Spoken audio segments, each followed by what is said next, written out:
In this video I'm going to talk to you about how to build the very needed base level of strength and endurance for the handstand so you can spend more time upside down and focus on getting to know your balance rather than straining to keep yourself upright. Stick around.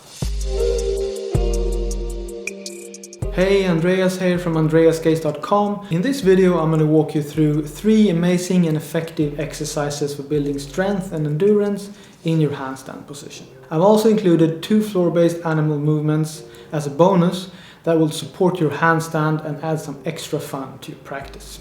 Here's how this video will help you. You'll learn how to get stronger in your handstand so you can start focusing on more than just keeping yourself up, like better technique and better form, which is a must if you want to increase the amount of time you're able to hold your handstand for. Implementing other floor-based movements like crawling patterns and not just grinding away at the handstand is an amazing way to build strength, endurance and coordination for your arm balance practice. And it's also a lot of fun. It's always important when you start doing strength work, especially if you're not used to it, to take it slow and listen to your body. Learning to balance on your hands takes time, so consistency and patience are 2 qualities to keep in mind.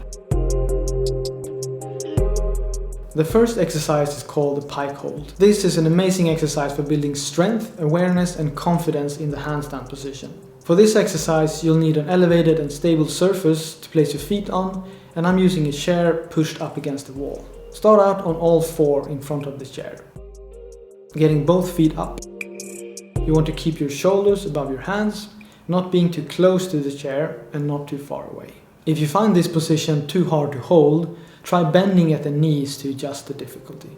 You want to focus on pressing through the shoulders, keeping them up as close to your ears as possible. Repeat this exercise for sets, building up for endurance and the time you can hold the position for. Static holds can be an amazing way of building capacity in a position. But I've found that adding some more dynamic elements to an exercise sometimes is an easy way of adding some extra fun. To increase the difficulty in the Pike hold, try adding shoulder taps.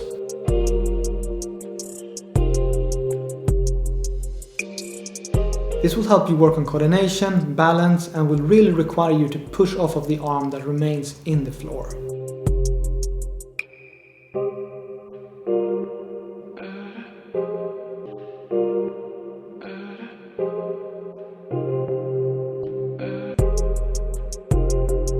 Next up is wall walks. This is a great exercise for you to start getting even more comfortable upside down on 2 hands. An important cue here is keeping your shoulder tucked up close to your ears, really pushing from the shoulder at each step.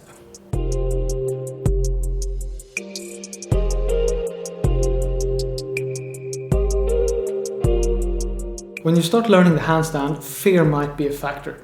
And when working with fear, it's important to challenge yourself, but too much challenge and you might hurt yourself, and too little won't take you closer to your goal. So the key is to keep pushing little by little. When you start building more confidence, you can get closer and closer to the wall. Repeat this exercise for sets, building more and more capacity. The next exercise is what I call wall holds. This is a great exercise to start getting more and more comfortable in the handstand position, work on your body awareness and alignment. Something that can be really challenging when you start out hand balancing is to know where your body is in space when upside down. Knowing where your hips are, for instance, and how to control their position is an important piece in learning to balance. You can enter the position either by walking up, as in the last exercise, or cartwheel up.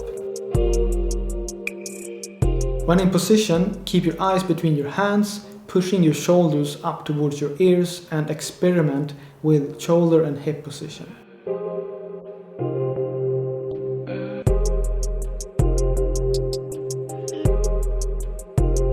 A great tip here is to use your phone and record yourself. This can help you see and adjust shoulder and hip position. When doing this exercise, focus on quality over quantity. Work on getting your alignment better and getting to know your body upside down.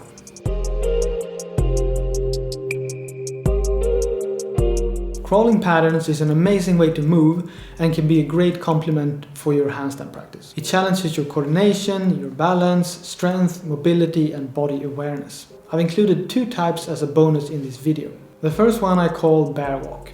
The great thing about this pattern is that it simulates the handstand position in the sense of loading the shoulders with straight arms and keeping them tucked up towards your ears.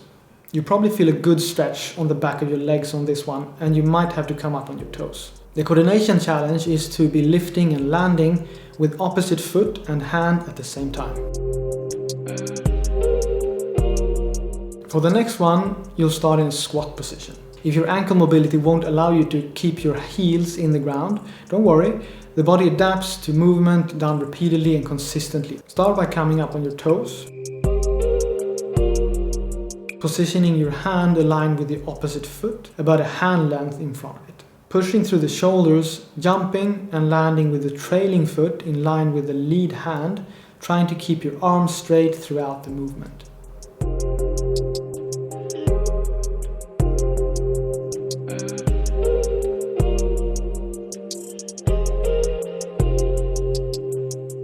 A more advanced version of this is to start bringing your hips higher into more of a tucked position.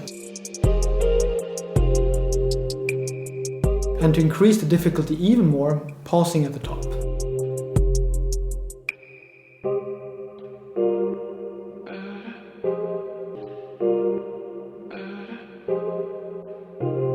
The great thing about the exercises I've shown you is that it requires no equipment and can be done anywhere. Try it out for yourself and see how it feels. Now that I've shown you how to build more strength and endurance for the handstand position, so you can spend more time on two hands with more confidence and start getting closer to that relaxed, freestanding handstand. We can start to combine it with a few other key components that will really take your practice to the next level.